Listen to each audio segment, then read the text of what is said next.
Shalom, selamat malam.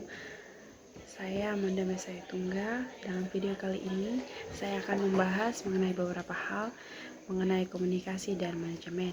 Yang pertama adalah ICTS atau Teknologi Informasi dan Komunikasi. Adalah istilah yang mencakup berbagai teknologi yang digunakan untuk mengelola dan menyampaikan informasi.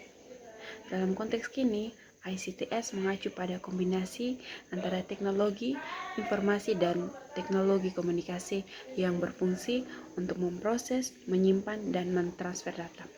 Teknologi informasi mencakup semua hal yang berkaitan dengan pengolahan informasi.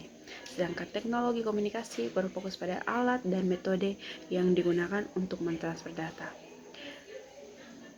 dari suatu tempat ke tempat lain. Dengan demikian, ICTS berperan penting dalam berbagai aspek kehidupan, termasuk pendidikan, bisnis, dan pemerintahan.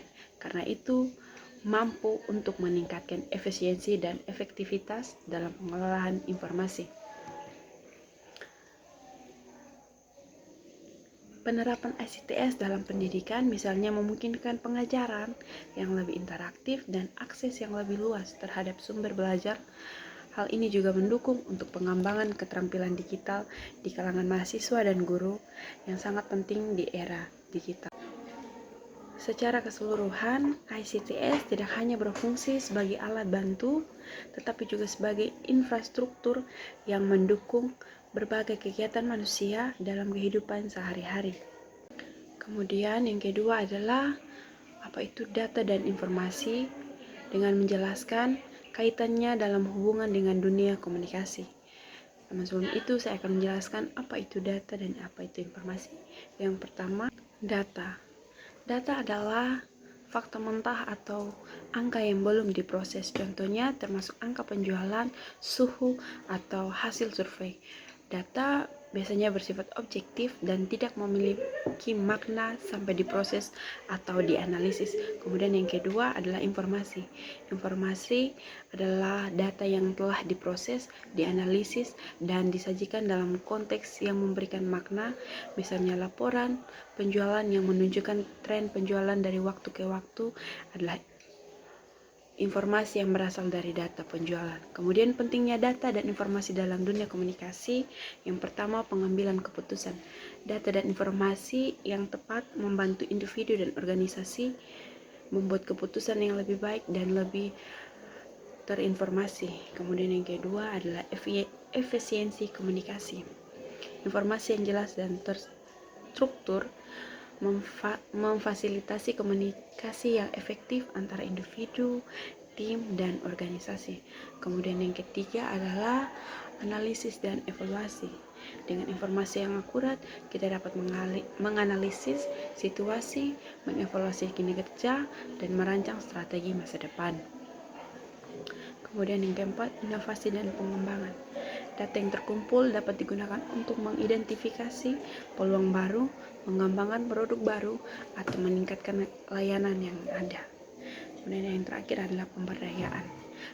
Masyarakat yang memiliki akses ke informasi yang relevan dapat lebih aktif berpartisipasi dalam diskusi dan keputusan yang memengaruhi hidup mereka. Jadi secara keseluruhan, data dan informasi adalah fondasi dari komunikasi yang efektif dan pengambilan keputusan yang tepat dari berbagai konteks, baik itu untuk bisnis, pemerintahan, maupun untuk masyarakat umum. Kita masuk pada pembahasan yang ketiga. Ada seorang tokoh yang bernama Aristoteles. Ia mengemukakan 3 pendekatan retorika.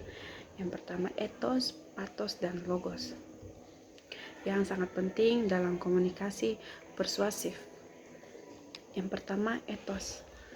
Ethos berhubungan dengan kredibilitas dan karakter pembicara. Dalam komunikasi, ethos mencakup kepercayaan yang dimiliki audiens terhadap pembicara. Pembicara yang memiliki ethos yang kuat dianggap memiliki pengetahuan, moralitas, dan integritas sehingga pesan yang disampaikan lebih percaya. Misalnya, seorang dokter yang memberikan informasi tentang kesehatan akan lebih dipercaya dibandingkan dengan seorang tanpa latar belakang mengenai medis. kedua adalah patos. Patos adalah pendekatan emosional dalam komunikasi. Ini melibatkan kemampuan pembicara untuk membangkitkan perasaan audiens seperti empati, kemarahan, ataupun kebahagiaan. Dengan menggunakan patos, pembicara dapat membuat audiens merasa terhubung secara emosional dengan pesan yang telah disampaikan.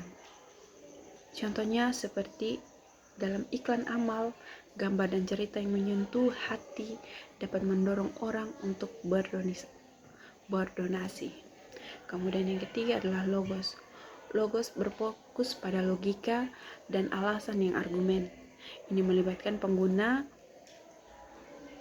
fakta, data, dan alasan yang rasional untuk mendukung suatu klaim.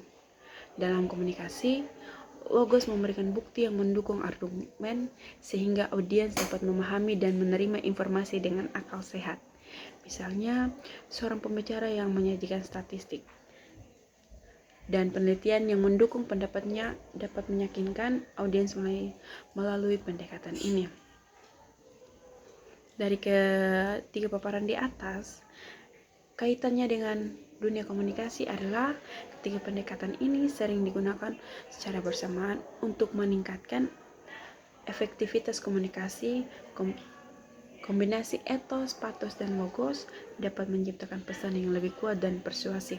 Misalnya seorang pembicara yang kredibel atau etos dapat menyampaikan argumen yang logis atau logos sambil membangkitkan emosi atau patos audiens untuk mencapai dampak yang lebih besar dalam konteks komunikasi. Memahami dan menerapkan ketiga pendekatan ini adalah kunci untuk memengaruhi dan meyakinkan audiens. Pembahasan yang terakhir yaitu berbicara mengenai ayat-ayat Alkitab yang membahas tentang komunikasi. Sini saya mendapatkan 5 ayat Alkitab. Yang pertama adalah Amsal, terdapat dalam Amsal pasal 15 ayat yang pertama yang berbunyi, jawaban yang lemah lembut meredakan amarah, tetapi kata-kata yang pedas membangkitkan marah. Makna dari ayat ini adalah menggunakan kata-kata lembut dapat meredakan konflik, sedangkan kata-kata tajam dapat memperburuk situasi. Ini mengingatkan kita untuk berbicara dengan bijaksana dan penuh kasih. Kemudian yang kedua terdapat dalam Kitab Efesus pasal 4 ayat yang ke-29 yang berbunyi, janganlah ada perkataan kotor keluar dari mulutmu, tetapi jika ada perkataan yang baik untuk membangun, katakanlah itu. Makna dalam ayat ini adalah kita diajarkan untuk memilih kata-kata yang membangun dan bermanfaat bagi orang lain, bukan yang merusak. Kemudian yang ketiga terdapat dalam Yakobus pasal 1 ayat yang ke-19 yang berbunyi, setiap orang hendaklah cepat mendengar, tetapi lambat untuk berkata-kata dan lambat untuk marah.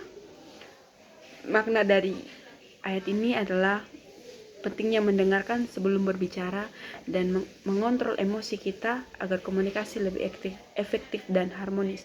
Kemudian yang keempat adalah terdapat dalam Amsal pasal 18 ayat ke-21.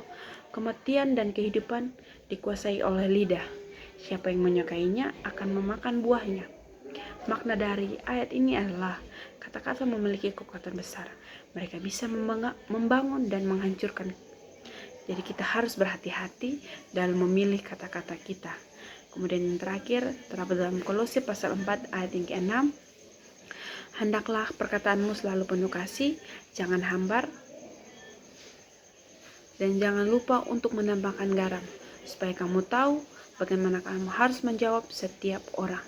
Makna dalam ayat ini adalah komunikasi yang baik harus seimbang antara kasih dan kebijaksanaan, sehingga dapat menjawab dengan tepat sesuai dengan konteks yang ada. Sekian video pembahasan saya mengenai beberapa poin ini.